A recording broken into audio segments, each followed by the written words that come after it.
G major scale. It will be very similar to the D major, so please check the video for the D major. You will see the link in the right upper corner.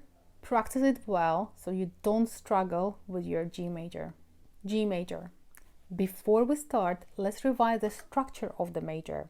Tone, tone, semitone, tone, tone, tone, semitone. I will tell you in advance to skip all the stages we did cover for the D major when I showed you how to find the correct note without even knowing the key signature. This time let's do the shortcut. The key signature for the G major will be F sharp.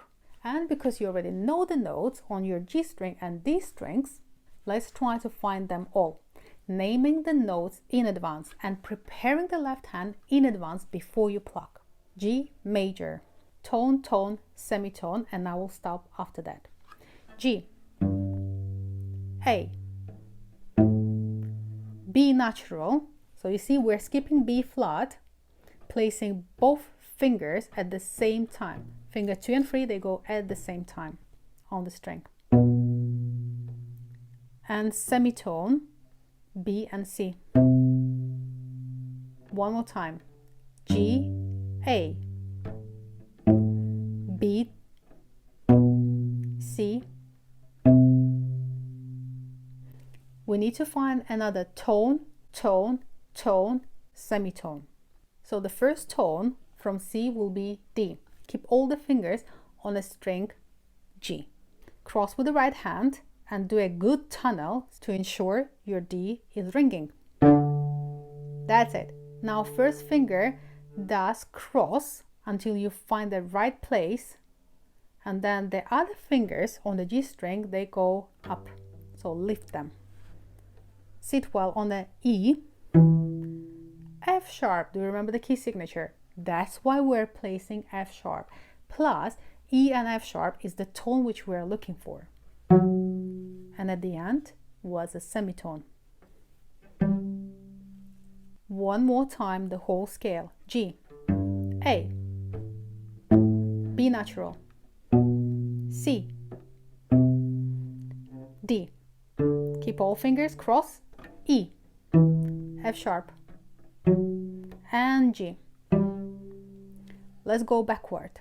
And again, you will need to name all the notes. G, F sharp, E.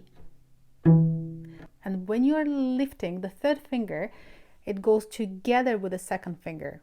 So not, you will hear it while applying the bow. So to escape that, now coordinate your fingers and take both of them at the same time. Hop.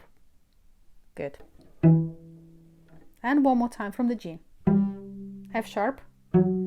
Lift them both. D. Prepare the position. Sink well.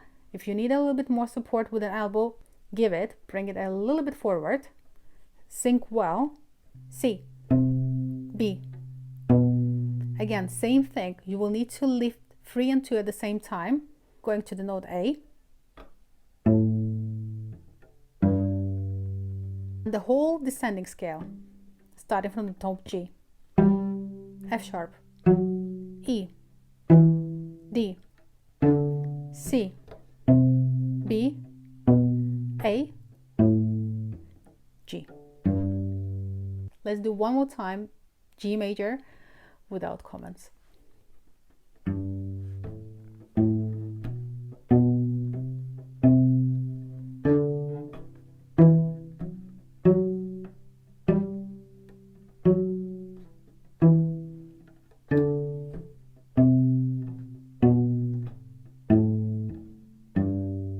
When you know all the notes on the G major, it's easy to pick up first, third, and the fifth note, which are G, B, D, and top G at the end.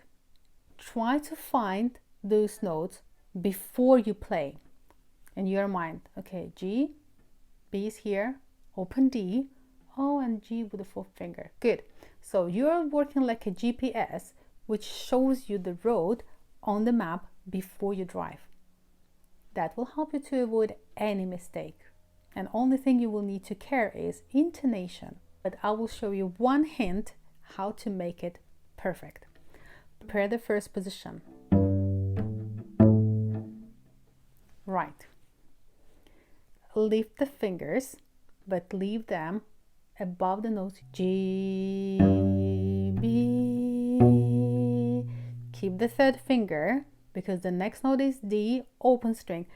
Ni, and watch, just add the fourth finger, leaving the other fingers on the strings. Do you understand why are we doing all the string cross exercises and the tunnel?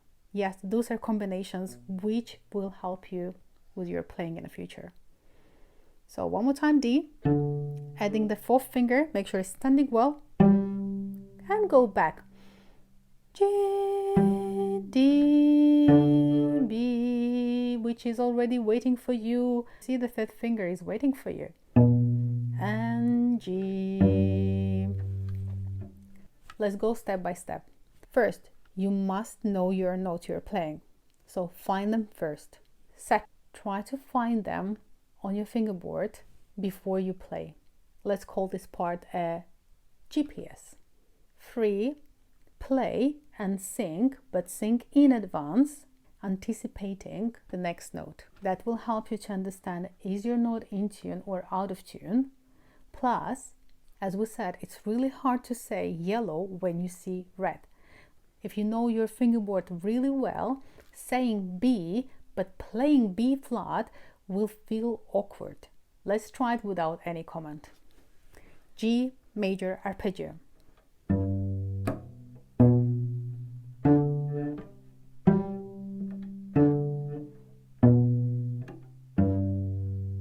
You need to play it super slow at the beginning to be able to coordinate the hands, to be able to hear the next note, to be able to analyze what you already played and what you need to play next. And of course, intonation, distances between the fingers, the quality of the note, the quality of the sound are very important.